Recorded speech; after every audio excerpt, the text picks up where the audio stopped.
Now here's the 4 major lessons in life to learn. I've got my first book finished, came out a couple of weeks ago. This is in it, the 4 major lessons in life to learn. Here they are. Number 1, learn how to handle the winters. That's lesson 1. They come right after falls, with regularity. Some are long and some are short and some are hard and some are easy, but they keep coming. You must learn to handle the nights. They come right after days. You must learn to handle difficulty. It comes right after opportunity.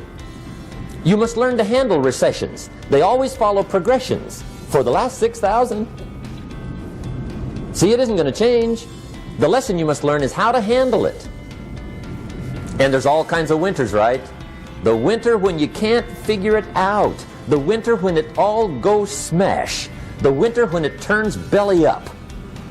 The winter when it won't work, when you've run out of money and you've got a broken heart. See, those are winter times. There's all kinds. Economic winters, social winters, personal winters. When your heart is smashed in 1,000 pieces and the nights are unusually long, your prayers seem to go no higher than your head. It's winter time. But see, the disappointments come. Those are normal. That's part of life. But the question is, how do you handle it? How do you handle the coming winters and the disappointments and the down times? Well, you can't get rid of January by tearing it off the calendar. But here's what you can do. You can get stronger, you can get wiser, and you can get better. The winters won't change, but you can. And that's how life changes for you. See, before I understood, when it was winter, I used to wish it was summer. I didn't understand. When it was hard, I used to wish it was easy. I didn't know. And then Mr. Schoaf gave me a part of his very unique philosophy when he said, "Don't wish it was easier, wish you were better." See, that triggered my whole life change. Don't wish for less problems, wish for more skills. Don't wish for less challenge, wish for more wisdom. That's the key. So that's lesson 1, learn how to handle the winters. Here's lesson 2, learn how to take advantage of the spring. That's the second one. Spring is called opportunity. And spring follows winter. What a great place for it. If you were going to put it somewhere, that'd be the place to put it, right after winter. And pray tell, how often does spring follow winter? Every year with regularity, 6,000. You can almost count on it. See, opportunity always comes. Days follow nights. Isn't that terrific? Opportunity follows difficulty. But here's what you must learn to do. Underline these 2 words in that key phrase. Take advantage. Underline those 2. You must learn to take advantage of the spring. See, just because spring rolls around is no sign you're going to look good come fall. You gotta do something with it. In fact, you have to get good at one of 2 things in life. Planting in the spring or begging in the fall. Or get somebody to do it for you. See, those are about the only alternatives. Now here's what else you must do. Take advantage of the springs quickly, because there's only a few. Just a handful of springs have been handed to each of us. They don't come forever. Life is fairly brief. So you got to read every book you can get your hands on what to do with your springs while they're here. And take advantage, they soon run out. The Beatles wrote, "Life is so short." And for John Lennon, it was extra short. But life is brief. Elton John sings, "She lived her life like a candle in the wind." It's brief. So whatever you're going to do with your life, you got to get at it. Don't just let the springs pass. Here's the 3rd major lesson in life to learn. Learn how to protect your crops all summer. You got to take care of what you start. Sure enough, as soon as you've planted your garden in the spring, the busy bugs and the noxious weeds are out to take it. And here's the next bit of truth. They will take it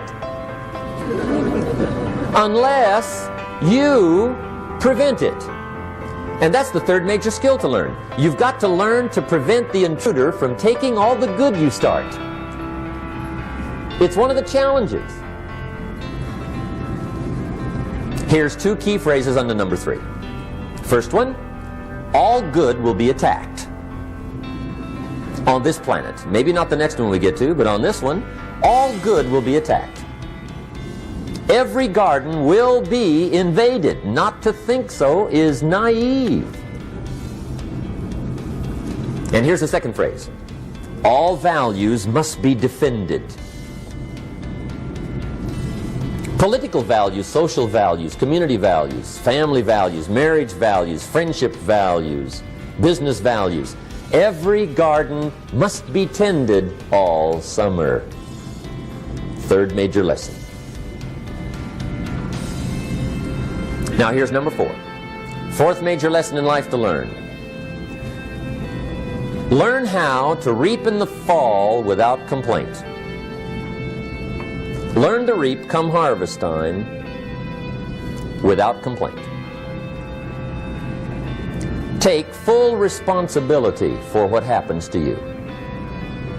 It's one of the highest forms of human maturity, accepting full responsibility. It's the day you know you've passed from childhood to adulthood, the day you accept full responsibility. And another note, learn to reap in the fall without apology.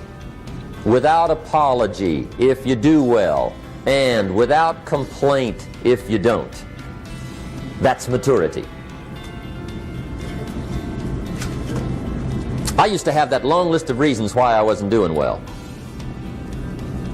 To explain. You got to explain, right? Otherwise you're going to look bad. I used to have this funny list called Reasons for Not Looking Good.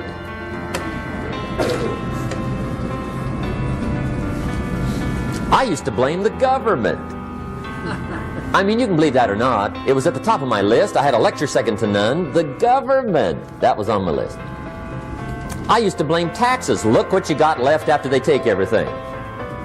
And they expect you to do well. That was on my list there. Prices, that one's easy, right? You walk into the supermarket with $20, come out with a little half bag. So I had that on my list. I used to blame the weather. I blamed the traffic. I used to blame my car. I blamed the manufacturers. I used to blame the company. I blamed company policy. I used to blame the training program. I blame my negative relatives. They were always putting me down. I blame my cynical neighbors. They're just selfish, looking out for themselves. Won't loan you money? They were on my list.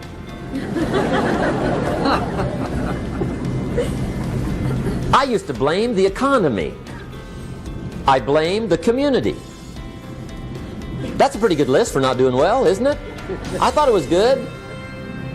I'll never forget one day, Mr. Schoaf was very kind, but he was also very blunt. And this was no exception. And I'm glad he was blunt. There's a lot of things I'd have missed if he hadn't have been blunt. One day, with sort of a curious look on his face, he said, "Jim, just out of curiosity, tell me, how come you haven't done well up until now?" Excellent question. I thought, well, so I won't look too bad, I'll go through my list. And this list I just gave you, I put that on him. And he was very patient. He let me go through the whole thing, the government, the weather. I went through this whole thing. When I finished, he looked my list over very carefully. He said, "Mr. Rohn, big problem with your list. You ain't on it." How brilliant.